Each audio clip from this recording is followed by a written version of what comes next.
غريب قوي هقول لكم عليه دلوقتي. وانا بتكلم معاكم بالعاميه لان انا عاوز احكي القصه ببساطه، مش عاوز اخش في نصوص الا لما احتاج للنص هدخل له، لكن بحاول اللي انا فاهمه افهمه لكم بمنتهى البساطه. لو النبي سكت كان هيفتح الباب وكانت تبقى سنه خلاص انت ليك بقى اللي قدامك. ما هو في واحد كده ليه اللي قدامه قاعد مع فلانه، متجوز اتنين مثلا او ثلاثه او اربعه، قاعد مع واحده فيهم فبتشتم على الباقي. هو مش مشكله طالما مش موجودين خلاص، وعشان خاطر تعمل الغدا وتغسل لي هدومي ولا بتاع مش مشكله ازعلها. ويروح عند الثانيه تشتم على الثلاثه التانيين ما فيش مشكله.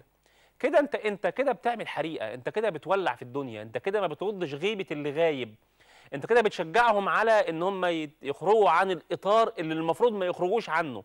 لا، احفظ لكل واحده كيانها واحترامها حتى لو مش موجوده. فما بالك بقى لو موجوده وشتموا في بعض ومسكوا في خناق بعض، ده موضوع تاني خالص هنتكلم فيه دلوقتي.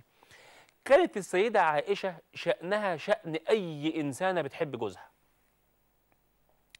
أي إنسانة عندها دم، أي إنسانة مسلمة، أي إنسانة فطرتها نقية. وانتوا عارفين القاعدة المعروفة، كل ما الحب زاد كل ما الغيرة زادت. مش الغيرة المرضية، نتكلم عن الغيرة الطبيعية. الغيرة تزيد بمعنى ان المرأة ما تحبش ان جوزها يكون متجوز واحدة تانية او بيحب حد تاني او بيعجب على الاقل باكل واحدة غير اكلها، بيعجب بلبس واحدة غير لبسها حتى لو كانت مراته، بنتكلم على مراته مش على حد غريب يعني. بيذكر واحدة من نسائه بخير قدامها، بتغير، مش عاوزة يكون في حد بيشاركها في قلب جوزها، مش عايزة حد يكون متحسش ان جوزها بيحب غيرها.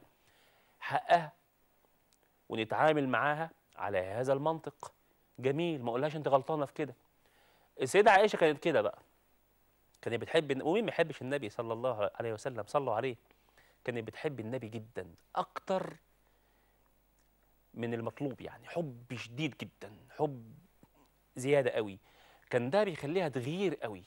في مره قاعده مع النبي صلى الله عليه وسلم، فاحدى نساء النبي التانيين كانت السيده ام سلمه على ما اذكر، بعتت الخادم بتاعها طبق فيه اكل عند مين؟ عند عائشه. النبي عند عائشه رضي الله عنها، الباب خبط، دخل واحد جايب اكل منين يا عم؟ ده من عند السيده ام سلمه. كمان ده هي مش طايقه سيره حد من زوجاته وهي جوه، وكان الرسول نايم يعني في حجرها صلى الله عليه وسلم.